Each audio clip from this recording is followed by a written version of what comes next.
Searching for this all my life. You're just my type. I've been looking for a boy who can treat me right. Your dark hair, but those eyes so bright. They look into my soul and it sparks my life. Can I take you? Hello. Back in the studio with my hubby and my sis. Hi. How we doing, guys? Caffeined up. This is on coffee number 2 of the day. I know, right? Same here. Yeah, I'm feeling good. I'm actually excited for tonight. I'm not going to lie. After this, we're heading to our friend Hannah's place. Yeah. Well, actually, and she's hosting us for our second murder mystery. And just for everyone listening and everyone at home, Cortney came with us to the first time we did this. And obviously, it was the first time. It was great, but Cortney crushed it. And me and Scheana got eliminated, and we're looking for redemption tonight. Yeah, you and I worked together a bit though. We Scheana did. was in like a different bracket, so there were so many people there. So many. Me and Brock were in the same murder mystery universe. Uh-huh. Yeah, I made it all the way till the end, and then it was 2 a.m. So we just did a I vote. know. Yeah, we left. We were like, all right, we're done. We played. What was it? Sudoku. Sudoku? Oh, I don't my know. team killed it at Sudoku. That's like my go-to airplane game. Yeah. So if like the Wi-Fi sucks, you can't do anything. All I do is level up in Sudoku. So Cool. We spoke about this last time. Why do you not? When are you going to apply for Big Brother? Oh, yeah. Well, I'm seeding it tonight. There's a ton of Big Brother cast there. Yeah. I'm hoping for next season. If there's any Big Brother casting agents listening to this, please put me on season 26. Yes. So looking forward to watch this summer. But I'm really hoping that season 25 is a returnees season, like a battle of the best. Yeah. Second chances. So I'll let them have a go at that. And then, yeah, catch me hopefully on 26. I've never applied. This is all hypothetical. But It's going to happen. it feels right. Yeah. What's the application process? How do you do that?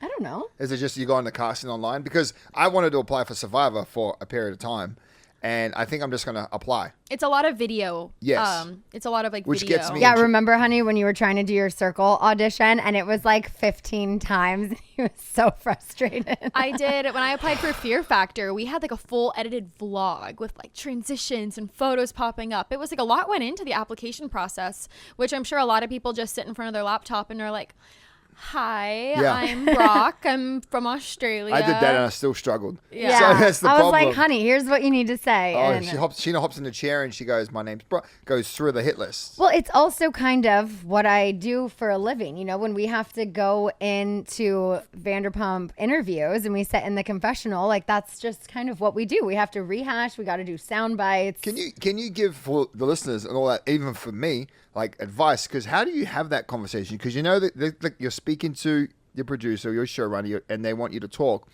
For me, I find it very hard because I know that it's not. But do you put yourself in that position, or how do you get yourself to just free flow and just like not reenact, but recreate that emotion that you had during that argument, which was 6 weeks ago?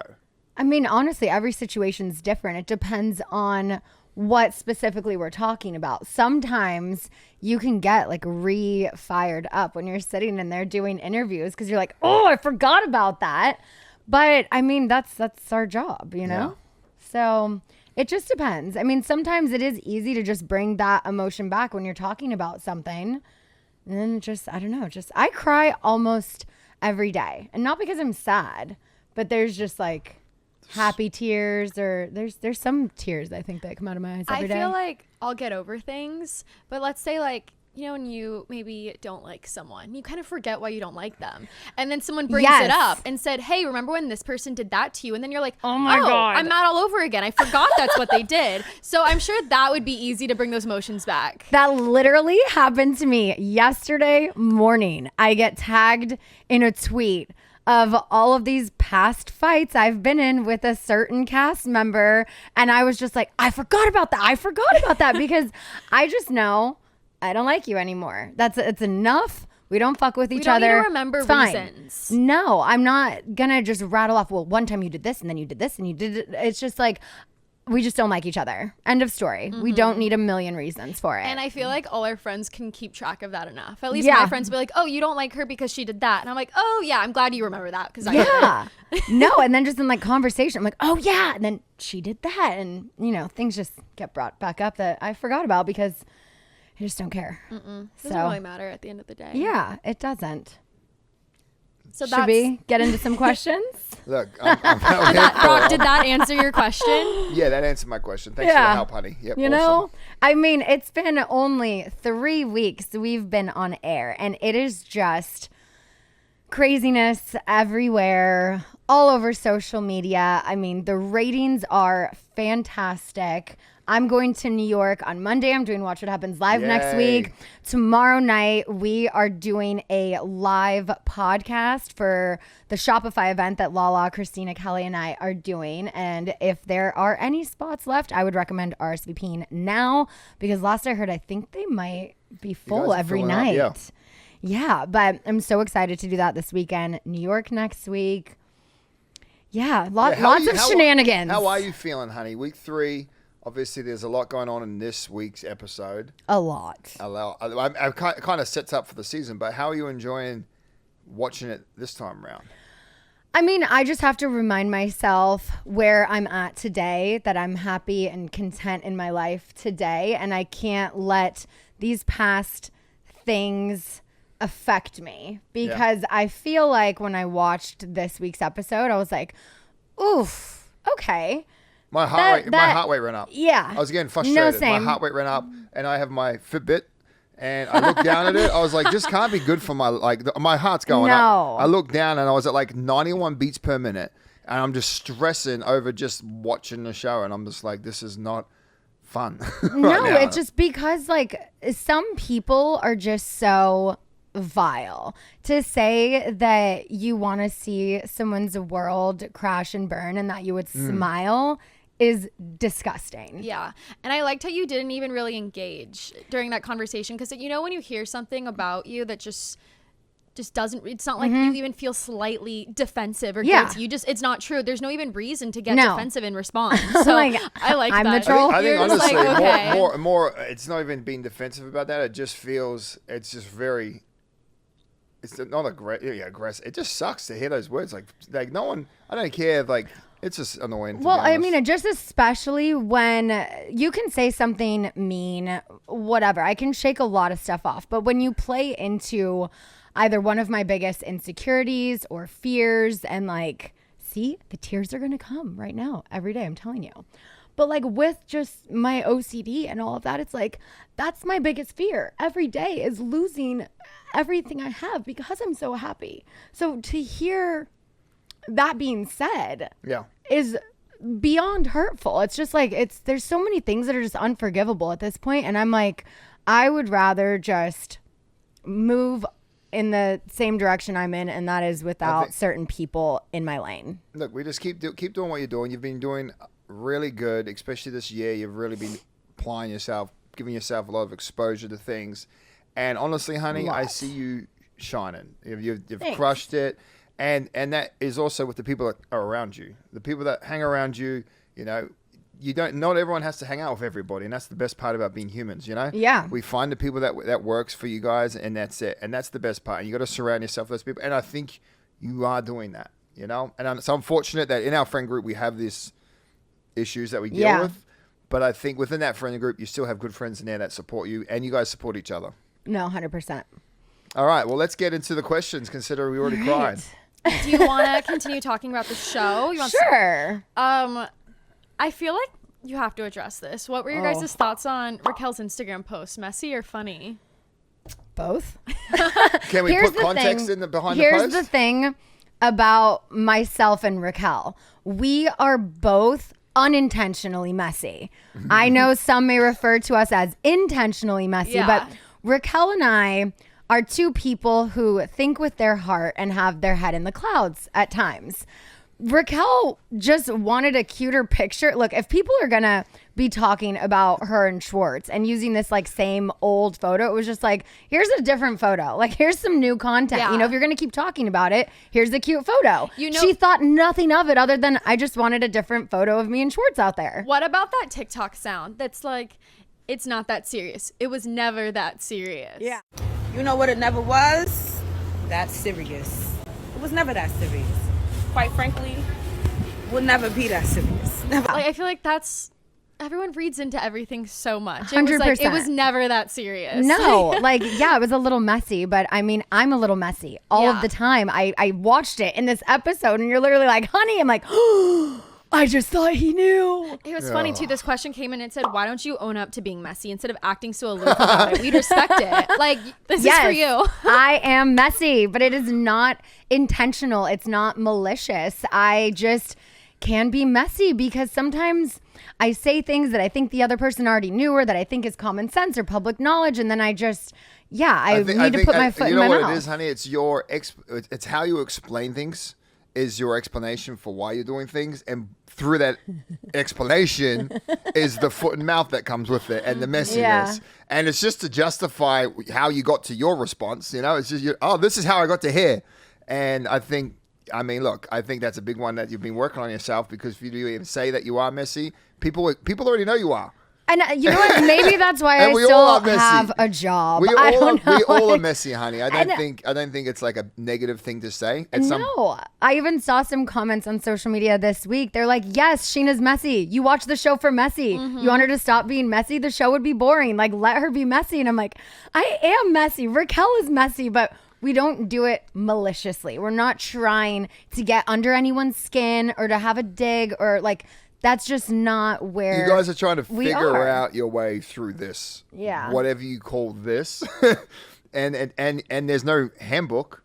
Yeah. Like there's no handbook for what you guys are dealing with. And I learned that firsthand.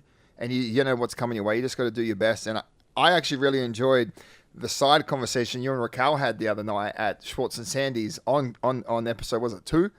Yeah. Where you called her out. You're like, Raquel. Oh my God. We didn't even know we were being filmed then. But that was what I think was so good about that conversation, because it really encapsulated you and Raquel's relationship, where it's like, you're going to, I think people think you're blindly in a relationship with Raquel, or you lean towards Raquel, but you do keep her in check. 100%. You're the bigger sister. And that scene was you guys with that relationship. And I saw that and I was like, I'm glad that they got that, because it got you. Look, how are you? Did you break up with? Did you cut things off with Peter? Yes. Okay. Oh, he's giving me a drink. Raquel. But that's what happened. Like, that night, we got in. We were just enjoying the party. Like, the only scene, quote unquote, that I had was with Schwartz. Other than that, we were just enjoying the party. Yeah. So then I watched last week's episode back, and I was like, oh shit, they caught that moment of me and Raquel. I had no idea. Yeah. Obviously, we're mic'd. There's cameras everywhere. Yeah. But unless it's like, okay, pull Schwartz for a chat, you know what you have to do. So when I saw that, I was like, that was a cute, just very real moment. Organic. I think it adds to the season 10 that it's coming out to be. Because the show, Jeremiah and everyone in the production have done a good job of capturing these better moments, which is your guys' friendships, which has been on camera for over 10 years. I know. Show those relationships, and you're going to see them this season, which is great. Yeah. Well, yeah, obviously everyone this season seeing a lot of you and Schwartz, and you guys are having a lot of scenes together. Yeah. Did you really need him for a storyline, this person asks? First of all, I don't think any of us necessarily need any of us for a storyline. We have our own lives. We got married this year. Exactly. I'm like, I was getting married, planning a wedding. I'm a new mom. I have different dynamics in this friend group with, Lala and I are the closest we've ever actually been. And then we still have, Ariana's one of my best friends. Raquel's one of my best friends. I got the Toms. And then James and I have some issues, but like we still love each other. And so, no, I don't think I needed to use Schwartz for a storyline, because the story is all of us together. It's a group of friends. And let's be real, there have been storylines of like staying home building Legos on this show. So I don't think a friendship that's blossoming and someone supporting their friend going through a divorce is like, oh, she needed that. Yeah. And I feel like they'll see this one. You're supporting two friendships, Schwartz and also Raquel, because Raquel's going through something completely different apart from you trying to set them up. And it just comes across as you trying to set them up. And here's the thing, more in that environment, And also to like piggyback off that, it wasn't that I was actively for months and months trying to set up Schwartz and Raquel. There was a conversation in March. I then came back from Vegas. I said to Raquel, hey, just so you know, A blessing was given if you choose to pursue that. That was it. Then they didn't even see each other until my birthday, which also I want to say, I didn't invite anyone to my birthday. Remember, I posted on my close friends. What do we do for your birthday again? We We went to just Tom Tom. went to Sir for dinner Yeah. and then Oh, to yeah, Tom yeah. Tom because I did Lala's live podcast on my birthday in Atlanta. So that night we had Brock's family in town. We were just doing a family dinner at Sir and then going to Tom Tom. Tom, Ariana came to dinner with us because they're obviously very close with, you know, both of our families. And Raquel at the time was living with us. So I told Raquel to come to dinner and that was it. And then Schwartz texted me and was like, I don't think I'm going to be able to like make it to Tom Tom, but like blah, blah, blah. I wanted to see you for your birthday. I was like, you know, just whatever, just come by Sir. It was not even, and I see how it looks, but it wasn't like I was trying to invite Tom, Ariana, Schwartz, and Raquel only to my dinner. I didn't invite Brittany to my dinner. I didn't invite Kristen to my dinner. I didn't invite Jamie, you know, one of my best friends and bridesmaids to my dinner. It was, I posted on Close Friends and said, if you're in LA, 9 p.m., Tom Tom. Yeah. And everyone on the show is in my close friends. It was not a personal attack. Yeah. Just like, whatever. Whatever. What's up next? What's the next question? Well, I feel like just to sum it up, is there anything that you would have changed about that or about this new season at all?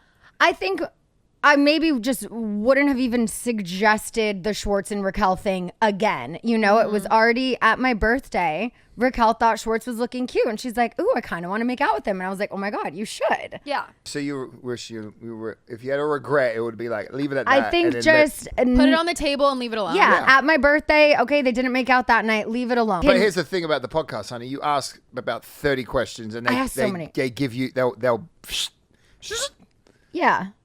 so it's, listen to the podcast. How about Yeah, that, let's guys? go back and listen to the podcast where I asked all of the questions that all of you guys wanted to hear the answers to. Yeah, I like that. And I that's like one that thing. idea. I will never regret doing my job, doing this podcast, and having the opportunity for the first time in 5 years. It is my 5-year anniversary of launching Scheananigans. Literally this episode. I do not regret for the first time in 5 years having that showcased on the show. Like, that was so exciting. Yeah. Celebrate it, honey. Yeah. Yeah. Before we get into some personal life questions, a few listeners are wondering about some of your guys' relationships with other people on the show. For example, they asked, Scheana, are you still close with James, even though you're so close with Raquel now, or is it more distant? I don't know that I would say it's more distant. It's just James is so busy with his life and DJing and traveling all of the time that we just can't be as close as we used to be, you know, pre-baby, pre-pandemic and all of that. So it's definitely changed, but I wouldn't say we're distant. I still check in. I love Allie. We got ready together for the premiere party. So I'm hoping, you know, when they're not traveling as much that we can spend more time together because I like them as a couple. I just think she's a doll. So...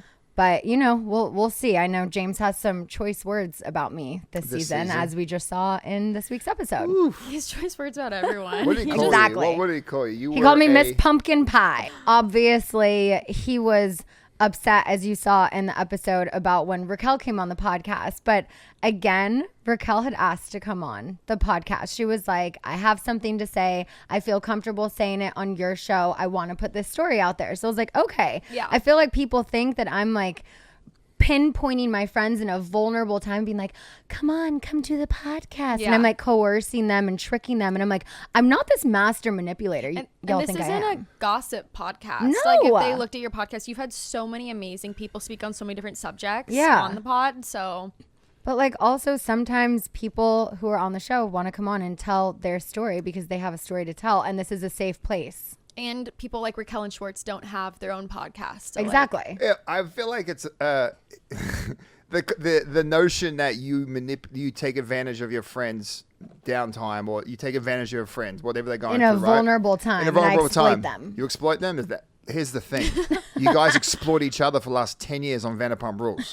Everyone's Are you exploiting each kidding other me? back. I think if you don't want to exploit your divorce, you wouldn't you'd quit the show and deal with it. Evolution exploited your divorce, okay? not Scheana Shay. Come on. Yeah. Brock, do you think your bond with Ocean helped your relationship with Lala? It definitely made it easier, that's for sure. And it's still a work in progress. We are so far from where we were. And every day, like, obviously, especially now with the show re-airing, when you watch last season and then they bring up to the news, it's just like a kick in the nuts. I know. And I'm still dealing with dealing with that, but it's definitely the light is seeing those two girls together. Yeah. You know, and it kind of really reminds me, it's like, well, is the other stuff really necessary? No. And yeah, I'm happy where we are. It's definitely a long way to get there, and we're still working on it, but you know, we're in a good spot. Yeah. And they're the two cutest best friends ever. Best They friends. really are. Good little buddies. Yeah. And that's the thing. It's like, I'm not going to have any animosity towards Lala or anything for what happened, because it takes away from that. Yeah. And then I'm just rinsing and repeating what I was Yeah, doing we've before, so. moved past it, and you know, there's no point in going back and rehashing anything. Well, speaking of Summer, let's talk about her for a little bit. Yeah. We haven't really got into her Favorite yet. topic. My favorite Favorite person. topic. How do you plan to parent your children differently than you were raised? Ooh. There was some That's a grammar issues in solid- this question. That I had to is a fix it solid up. question. Or the same as you were raised. They were wondering what things you'll do different and what things you'll keep the same. Yeah. Go ahead, honey. You start.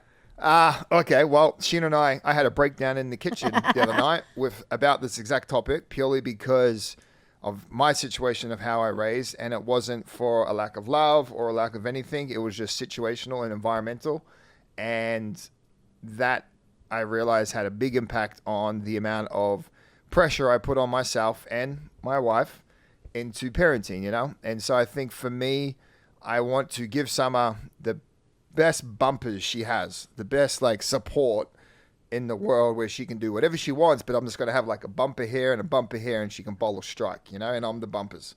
And that's what a parent can do. And then I just hold myself to this high standard, because I never had that. I never had the consistency. I never had a lot of the stuff that we're talking about when it comes to giving your kids the right tools. And that, again, nothing against my mum or anything like that, but I put a lot of pressure on Scheana and myself for that. And I realized, well, I do want Summer to be a little bit like me, so she can't have all of that support. She needs to know what trials and tribulations are for herself when she gets older, not right now. Right now, the goal is just to give her the bumpers. And then once she gets older, we'll have to figure out how do we let her grow as her own independent person. But when she grows up, she's going to tear up this place.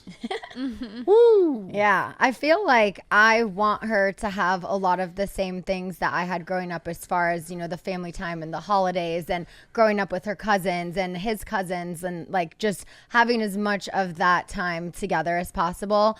But I also feel like what I want to just do completely different is, you know, just breaking that generational cycle with this OCD and anxiety and just all of these things that I struggle with. I don't want her to struggle with. And I get so paranoid when the other day I had her puzzle and I set it on the right side of the bed. She goes, no, other side. And I was like, oh, okay, you want it on the other side. And just like how she's so particular with things. And I'm like, oh my God, is this OCD, or is she just organized, or is she just being a kid? Or she's just being Yeah. a You know, brat. but I'm so in my head about it, because I'm like, okay, I want to notice all of these things now, because if this does turn into something, I want to get her the tools to work through it as young of an age as possible. You know, you can do exposure therapy with toddlers. So I just want to be very mindful of anything like that, because it's not like it's mom's fault or anything. Some things are genetic, some things are environmental. But if there is a world where Summer doesn't have to have these intrusive thoughts and anxieties, like that would just make my life. Yeah. I think a good one for parents out there is you got to give your kids confidence. Okay? Yeah. You got to give kids confidence, and by instilling confidence, it only comes from one way. You can't install it. They have to learn for themselves. That's the biggest one I'm trying to practice with Summer, and you are too. And that's my parenting tip of the week. Take it as you must, you know, but that's how I feel about it. You know, kids these days, a lot of them, we baby too much. And then all of a sudden we have these developing issues, and we don't want to do that. Yeah. It's a tough one. I will say it's a thing online that people have noticed. I feel like maybe not with kids today, but like when we were all kids, that boys and girls were raised so differently. And it's a thing that we need to raise boys and girls the same way. So I feel like everything you talked about, Brock, I would love if you guys ever had a son to like do that exact same thing. Because it's like a girl shouldn't have more boundaries necessarily, like more closer in bumpers than boys do. And 100%, like especially, and that's the difference. Like every generation, every decade, we're learning so much knowledge about what to do and what not to do. And then it's figuring out what works for your family and then figuring out the rest. But that's the best part. Cell phones are in your hand. You can follow. I get all of my parenting stuff now from social media. All of these parenting people put their stuff up there, and they are parents that have gone through the same stuff, and it's really interesting, and it's really fun time to be a parent, I think. Yeah. Yeah.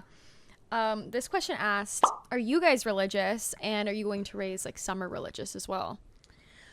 Brock was raised Mormon. I was raised Catholic. We are not raising Summer either way. I want her to believe in a higher power, and I want her to have that faith and spirituality or whatever you want to call it. But I'm not going to raise her in an organized religion. You agree with that? Yeah, ditto. Look, she's going to grow up and she's going to know what she wants. I do like the aspect of going to like church every now and then just with the family and all that, but nothing to be pushed. Yeah. Not out of obligation on like Easter Sunday. Like I feel like that's like when it mass feels like and that it. Every now and then, I enjoyed going to where did we go? What was with your cousin? Well, honey, that was an David amazing Cynthia. Christmas musical Not the production. musical. Okay, I know, not the musical, but I would, wouldn't mind going to their a church mass. like I that, would've- like those type of Christian churches. What's like it called? Rock? I don't remember. It was in It's San down, Marcos. It's down San Marcos. So I'm okay with going to that just Occasional. for a reminder that Yeah. like.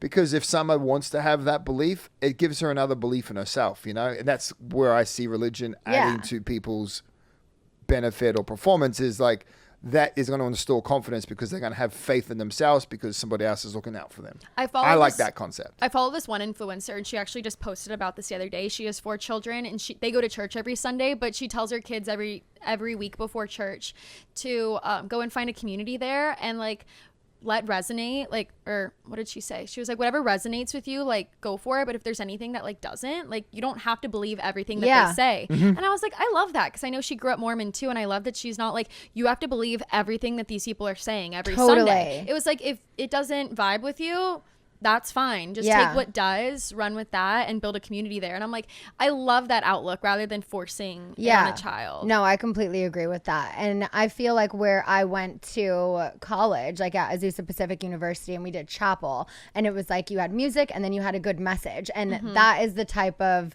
religion that I would want Summer to grow up with once she's old enough to understand the word and all of that. But wasn't your chapel mandatory? I have an issue with that. It was mandatory Like you're 3 times a week. Like you're paying to go to school If you and were- they have to- And go to chapel. Yeah, if you were a commuter, you didn't have to go 3 times a week. And because I was a commuter, I didn't have to go all 4 years, all 3 days. But I would go because it was just such a sense of community. And I loved going. I loved the music. I remember one of the singers was cute. So all of the girls were like, we got to go to this chapel because, the music was extra good. You guys going to chapel chasing good-looking boys. I just think the more you whatever gets you there. the more you force me to do it, the less I want to go. Like I went to Christian school as well, and we had it every Friday. You didn't have to stay, but we wanted to stay because it was fun. But if you're like, you have to go, oh, you won't catch me there. Yeah. Personally. Yeah. So, no, I definitely want her to believe in what I believe in. She will believe. Yeah. All these questions are a little random, but you obviously went to Catholic Yeah, high let's school let's as random well. off. Let's go. This person wants to know what your guys' high school boyfriends and girlfriends were like, and what did you learn from them? That's kind of fun. Oh. I like that one. Who goes first? I mean, she always looks at me to go first. So Okay, Brock. Let's hear how my bad you and fir- your high school girlfriend my were high before. school girlfriend. We still talk every now and then on social media, which is pretty What? cool. Oh my god. And Fiamma was her name. And What? Fiamma? Fiamma, yeah. Can you spell that? Fiamma. Okay. Yeah, Fiamma. amazing fan. I remember. Oh, she was cool. And I think my message I learned from that was like, I was like, that's the family I wanted to have. And that was a big part about being when we were together. Like her family was just so supportive of both her and her sister's ventures. And I was just like, damn, this is what like a mother and like it was a good role model of like what a really good relationship looks like for parents actually. So that was what I learned from that relationship. And yeah, they raised a great daughter. She's awesome. Ever since we broke up, she got a new boyfriend and they're still together. Wow. Yeah. So shout out to Fiamma. I'm happy for you Loyal. guys. Yeah. Loyal. She would look. That was the first part. That was what I learned from that relationship. That was cool. But I also went to an all boys school, so she was at an all girls school. And we met at a dance one time, and then I pursued her from there. My first relationship started when I was 14. I was a sophomore in high school because I had skipped a grade. So I was younger, but I was a sophomore. We started dating the summer after freshman year going into sophomore year. And then we were together until senior year of college. And I think what I learned in that relationship was I settled down way too early, way too young. I was not happy throughout that entire relationship, but I kind of stayed out of obligation because I got a guilt trip when I wanted to go a separate way. And he was like, if you do that, I'll do this. And so I feel like I learned at a young age that you need to just do what makes you happy and not settle because you feel like that's easier or that's what you should do. I like that answer. Thanks. I didn't have a high school boyfriend, so I did? can't really. No. No. When did you start dating? Well, in high school, I was a little bit busy. I was. Chasing around band members? Yeah. I mean, I really shot high. It was like. One Direction or bust. Yeah. Literally. I mean, I was a little bit more realistic. I won't lie. You're not Niall. You know, I was just into boy bands. What can I say? And, I mean, a couple I had a crush on in high school, I did end up dating. So it was just not the right time. Obviously, nerdy little 16-year-old. I wasn't nerdy, but like, not as, you know. Not as chic and. Yeah. I mean, it was a weird time. It was just, it was a different time. It was a different time. Yeah. But no, I was successful later. It just wasn't, you know, didn't line up. I did have like a crush. Like I had a crush on this girl called Sonia. I told you this. Sonia, the pig farmer's daughter. Yeah. And so I would actually love to try and reconnect with Sonia. That's why I'm Sonia, saying if you're is on out here. there. Sonia. We lived in where were we at? We're in Gigari, which is next to Shepparton in Melbourne in Victoria, on a dairy farm, and then a couple of blocks down was Sonia and her family's farm, and she grew up on a pig farm. And I was like, I gotta say, I was like 11, 12 maybe, yeah. And she was a cute little blonde. I just would love to know what she. Oh, a blonde. Yeah, I had a variety, but yeah, I'd love to connect with Sonia if someone can help that. All I know Sonia, is if you're Sonia, listening. you grew up on a pig farm in Gigari, in Victoria, Australia. That's all I got. I don't even remember her last name or anything like that. You can maybe look on Instagram. A lot of people have social media these days. It's kind of like a normal but name. you know how I can't You don't know type her in last Sonia name? the pig farmer. No, Oh, that's all I got. that might be tough. Yeah, Brock, one of the questions that came in was, what state in Australia are you from? So again, we moved around a lot. So when I moved to Australia, I was in Queensland, Brisbane, and then we moved down to Victoria, lived there for 2 years, and then moved back up to Queensland. Why'd you move so much? So my parents worked on dairy farms, and then it was when you work on a dairy farm, you're a farmhand, and the pay is not the greatest, and generally the work's really high. And so it's either like burnout and you'll go to somewhere else to try and get a better opportunity, or seasonal. You know, they'll bring you in for a season, and then so we used to move from farm to farm, which is one of the things like I really enjoy and I miss farming, but I remember growing up like that. And once we were 14, 11, or maybe 13, we moved out away. We moved off the farm. My parents split, and then at that point I just had a problem in school. I got bullied a lot, and then I was bounced around from school to school just because I couldn't stay in one school because I had learning issues or, got in trouble. So Yeah. definitely wasn't fun. And that's what I don't want my daughter to go through. I want her to find consistency, because through consistency and like a group of friends, she can have memories and she can go that. Yeah. No. Bullies.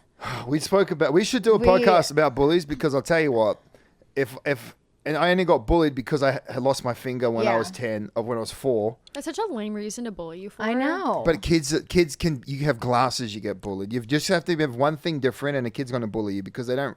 And there was. I was half white and I got bullied. Like, it's crazy. At an all Hispanic school. It was just like that was just the one thing they had. And we need to do a podcast, honey, because obviously you were talking about your mental health before. Let's do one, and we get somebody else to talk to us about finding out those, going back to our younger version of ourselves? 'Cause No, I think it'll that would so be good for really you. interesting because I do feel like through Reiki work that I've done, my 12-year-old self still needs some healing, and we're actually going to start doing EMDR this week. Ew. Because we found out it's the 12-year-old. We figured what are some of the triggers. I thought like, and this is just completely separate than what I'm working on in therapy about being a parent. I felt like there were just so many fears I had around summer eating. And I was like, oh my God, it's because I choked as a kid. I'm worried about her choking. And so the first time we tried to do EMDR, it was like, okay, go back to that memory when you were 7 and you choked. And I'm like, this is just not clicking. Like it just wasn't resonating. I felt like there was just so many other distractions that day. And I'm like, this isn't for me. Let's just do talk therapy.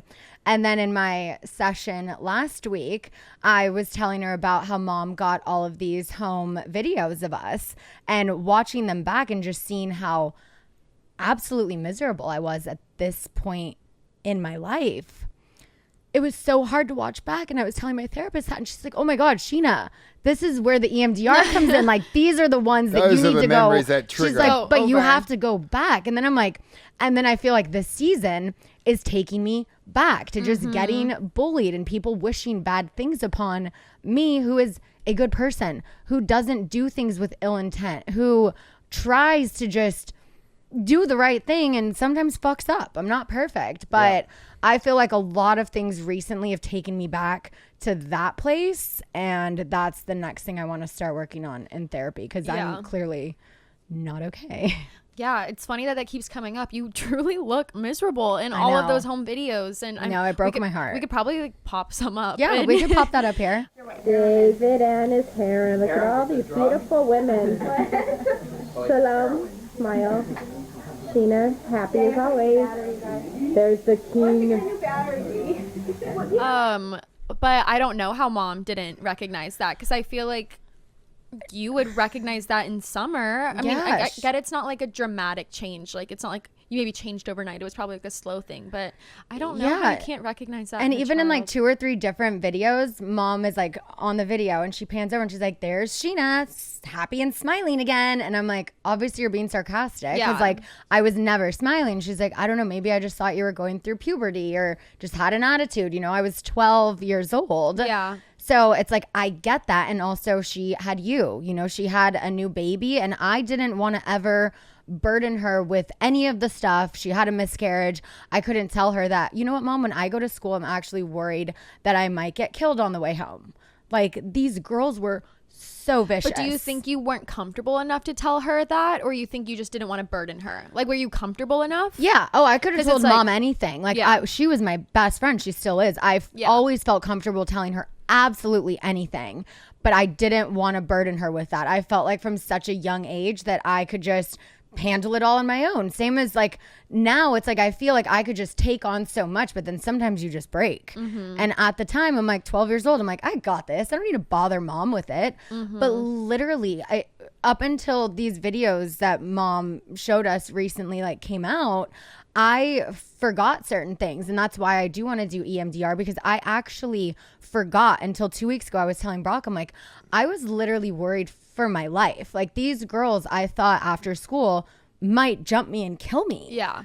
And at the time, I blocked that out completely. Obviously, that was a horrible thing. But then I told him, I was like, oh my God. I'm like, that's why I couldn't tell my mom. Like, she already lost a baby. I can't be like, oh, you might lose me too. Yeah. So, yeah. It's also Therapy. crazy, like watching those videos back. It's not, I don't think anything's about looks necessarily, but you were so pretty. Like you never had an awkward thanks. phase. And I think that's probably, not that that's a reason to bully someone, but Yeah. I see a lot of our cousins on these videos and them going through the awkward stages at the Yeah. same age as you. And I'm like, Scheana didn't have an awkward stage. No wonder why these girls were mad. Like, My awkward stage was plucking out all of my eyebrows to fit in. Yeah, they didn't even look that bad. Like I could look at, What do you mean it did look that popping up right no, here? I know, but like That the photo's rest of her bad. face looked, I was distracted. Yeah, okay. Like there's other things to look at. It's not like I'm just drawn to the eyebrows. Yeah. But have you talked to any of those girls since? Because I was thinking this because it's like I was lightly bullied, but some of those girls from high school have like since DM'd me in the recent years and like apologized for how they acted. So have any of those people from middle school like ever reached out again? Not and apologized. I know there's some who follow me. I know I'm friends with some on Facebook, but I've never actually gotten an apology because I'm like, I don't think they realize what they did though. I don't think that's so that's the either. thing about young kids that are bullies. They were you know? like, these were my friends. It was my own friend group. I know. That literally at a sleepover. Those aren't your friends? No. But at the time, that was my group. And I remember being at a sleepover, and they said if I fell asleep, they were going to chop all my hair off. I So I just sat I had up the same all friend night. group. I had the same friend group, but then this time I woke up to my eyebrow shaved off. Well, that's And then the I'm rest like, of not the that that's night- a boy thing, but I can't believe a boy actually went through with Yeah, it. shaved my eyebrow off, and the rest of the night I slept underneath the dining room table with the chairs around me because I was so scared that they were going to shave my eyebrow off. Yeah. And then another time I went to their house for a sleepover, and I when I was younger I had a temper, and I used to always just like get upset or worked up really quickly. And so I remember something happened, and they put like itching powder in my sleeping bag. And then I was itching, and then I cried, and they made fun of me crying, and then I got angry, cried, and then I ended up walking out of the house and walking home. But the best feeling was like, fast forward, I grow up, I go to Australia, and I always grew up. The school I first moved to when I came over to Australia, we went to Brisbane, right? And then we moved to Victoria. I went back up to Brisbane and where we lived. And so I grew up to an hour and a half from where we first went to school. So I still had those connections. And it was the best feeling after I signed a professional rugby contract, went to France and played there for 2 years. And I like fluffed up my confidence. Yeah. Went back, and they were all doing the same dumb stuff on the Gold Coast. And here's me. And then I walk in, and after doing, I'm like, I'll get a bottle and I'll pay. And then one of the servers was one of the girls that was an asshole to me. So that was I was like, yeah. You're like, no tip. So back then I kind kidding. of, it was Australia, we don't tip. Oh yeah, she wasn't getting a tip regardless. No, it was those are when I get those moments back. But I don't think I'm ever going to get an apology from those guys because they don't know what they did when they Yeah. and I don't think they understand the impact that has on kids.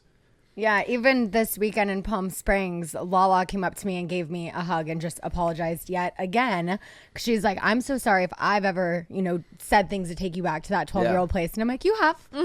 We've moved past it. We hugged it out. But it's like, I appreciate that she still apologizes for those things that she knows still affect me. And that's why I'm like, we're so, so good in our friendship. But I still feel like I'm like, ugh, but you've hurt me. So it's just still like repairing that, but we're working in the right direction. So I appreciate when people who are still in my life do acknowledge that and have apologized because That's cool. no one from junior high has. Yeah. I was gonna say, Should I call them out? Just kidding. you guys talking about these friends that you had in middle school and high school, something that really worked for me and that I want to encourage to like people listening who are looking to make new friends, whether you're still in school or you're older. I think it's so important to make friends that don't just live around you. Like just because you guys grew up in the same area, you go to the same school, that doesn't mean you have anything in common. And that's something that I learned really quickly. I'm still friends with a couple people I was friends with from high school, and those are the people I actually connected with. But for the most part, I found community and friendship in places that were farther away from me. I found it online, and those are now my real life friends. And those are the people that I know I'll be friends with forever, and they weren't just my friends because they live convenient. 2 blocks away and we go to the same school. Like it's like Yeah, he was my neighbor that put itching powder in my bag. yeah, that's not your friend, asshole. that's your neighbor. I understand. Right? I But understand. I think like the longevity of my friendships are people that I met on Twitter because we had so much in common 10 years ago. And That's I funny. feel like I have like, when I think of my friends, like I don't think, except a few of them, I see like my school friends. It's like, those are people I went to school with, and then I have my friends. Like I don't even, That's they're not so even cool. friends That's to a me. highlight about like technology and having those Nowadays, outlets. And- totally. I had 1 mile square roads and a pig farmer down the street. You know what I mean? Yeah, no, there's a lot more. We have a lot more Yeah. resources now. I couldn't have done this any sooner than that, especially without Twitter. But I think people have a hard time making new friends in today's day and age, like especially when they move to new cities. It's like, besides people that you work with, I think work friends are the equivalent to school friends. Yeah. They're just people that you work with. So a lot of people have trouble like finding new friends, and I think it's more important to find people that you have things in common with than that are just close in proximity. Yeah. Because I Agreed. think those people aren't good friends. They're just nearby. Yeah. No, completely. The one friend I had in junior high went to a different junior high. So it was like, that was like my one real friend. We lived in the same apartment complex, but I would go to school and just get hell and then come home and tell her everything. And it was like, for high school, we're going to the same high school together, like, because then you'll have my back. And then mom was like, psych, you're going to private school. But thank God, Bishop Amant, I swear that like saved my life. Yeah. Okay, let me find another question. Yeah, and I'm down to do a bully podcast because you know what? Yeah. despise bullies. Yeah. Despise them because they don't know the impact they actually have. And obviously I grew up and I was in the class with the kids that had learning disabilities, and I was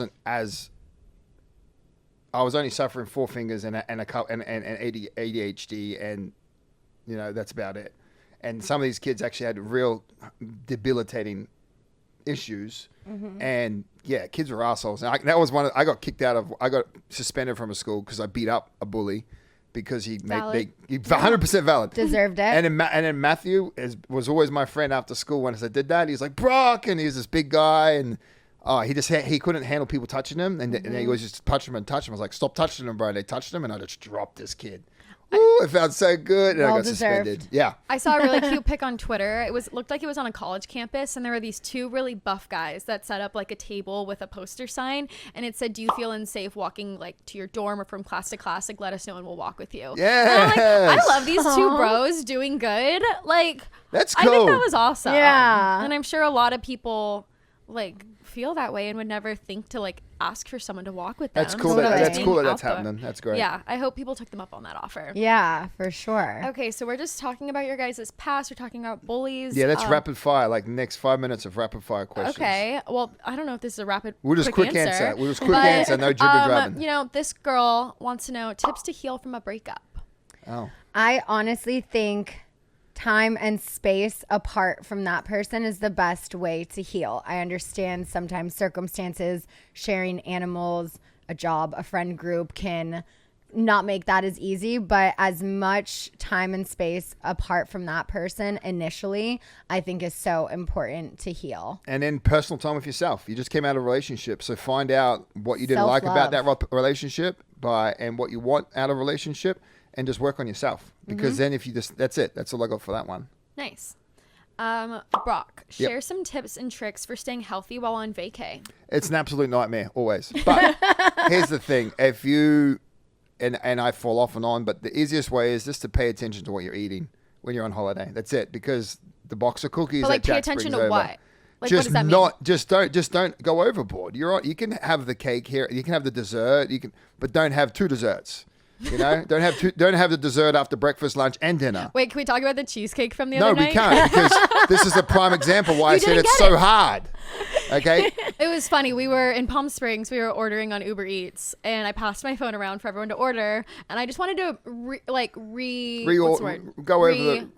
the order. Confirm the order. Yeah, I wanted to just go over the order, and I was okay. Sis, you got the caprese pasta. I got the pesto pasta. Brock, you got the ravioli. And who got the cheesecake? Called me out. Brock said, and I was delete like, it. and I put it in there, and I was just like, you're right. I don't need the cheesecake. Delete it.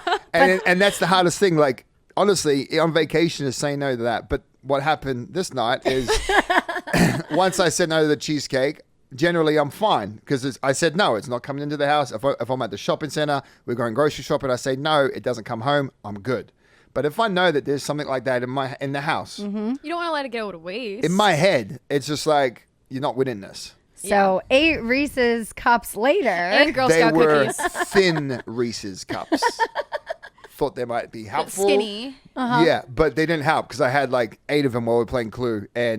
But diet is hard. It really is. It really, really is. So when you're on traveling, just try and not do that. Try and eat plenty of fruit. Try and eat plenty of vegetables and try and eat protein. And drink a lot of water. That's it. And then, you can have the dessert. That's not a problem. But just try and keep it clean. Stop the biggest problem we have in nutrition, and I'm not an expert, okay? Go see your nutritionist for this. But that pyramid we get taught in school. Yeah. And at the bottom, it's like, what's at the bottom of that pyramid? I don't remember. Wheat and breads. That's at the bottom? That's at the bottom. Like, you need the most of? Yes. Oh, I do that for sure.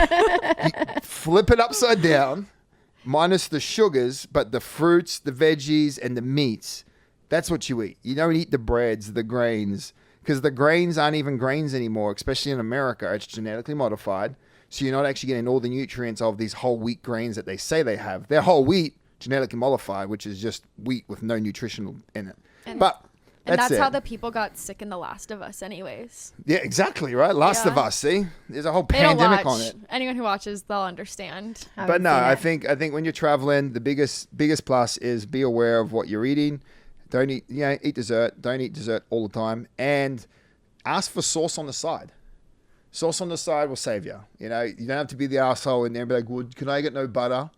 I do that. He does that sometimes. Butter on what? Like no Like butter if on they what? cook a steak, Anything. like if they cook a steak, they cook it with butter. Well- There's no need for it because the steak has plenty of fat in Well, it. there's the need for the flavor. Well, there you go. I love butter. So yeah, limit the butter, sauce on the side with the salads and everything you eat, and then just don't go ham. That's all Boom. you got to do. Okay. No wheat. Stop eating shitty grains. Yeah, I wouldn't even know what wheat's in, so I Everything. guess I should read it. Everything. Wheat's in everything. Mm-hmm. Are people wait, is that when you're allergic to gluten, it's wheat? Yeah. It's a part of the wheat. Yeah. Tea. Tea. Brock, how are things with Homebody going? Oh my God, it is such a battle. It really is because, you're trying to start something and you just got to, and we've put a lot of time into it, but you got to figure out what makes sense. Right now, actually, though, we're really excited. We've pivoted a little bit we're offering online programming. So if anybody has nutritional issues or they want to work on a program, we're now coaching people, one-on-one coaching with our Homebody coaches that are working with talent or just our clients that come to Homebody. And we're doing personal one-on-one programming, which is great. It's not the vision I had for Homebody, which is the full live streaming aspect. We have that there. Now we got to build a community. So if you guys, anybody listening is interested in doing nutrition or any programming, online coaching, where we'll design your custom programming for you. We call and check in. The difference between our programming is how many times we check in. And it's working really well. We got Joseph from Big Brother. He's actually coming on and we're going to manage his clients. So a lot of the time we're going to be like a white glove service for top end talent that have a following, that want to follow fitness, but aren't qualified in nutrition or training. And we're going to train their clients for them. And then throughout that experience, hopefully have in-person events and then build these communities up with our talent. So it's obviously not a rocket ship to space. We're not over the moon, but I think we're finding our niche and we're just going to stick to it and keep working on it. I was Yeah. going to say, Joseph must be so busy. He's a trainer? He's a lawyer. Lawyer. I Oh, heard wow. he just got confirmed for doing next season of The Challenge. Yep. Oh. How does he have time for his queen, Miss Taylor Hale? Which we need to Right. have Which on we already know. Scheananigans. Yes, we but need to she get is her in already, here. she's already doing so much as well. So it's I know. two I peas in love a them, pod, honestly. They're both thriving. I can't Yeah. wait to Yeah. meet the both of them. Well, speaking of Big Brother, I feel like we should get to this murder mystery next. yeah. Yeah, let's tear it up. Yeah? All right. So thank you guys so much for listening. New episodes of Vanderpump Rules every Wednesday at 9. I will be on Watch What Happens Live next week with Raquel. And check out our Shopify pop-up event. If it's already sold out and full for the live podcast, be sure to still come by during the day. Shop all of our goodies. Lala, Christina, Kelly, and I will be there every day. And we'll be posting a lot. So excited. Thanks Thank you for the guys love, for everybody. listening. Yeah. All right. Stay good as gold. Bye. I've been searching for this all my life.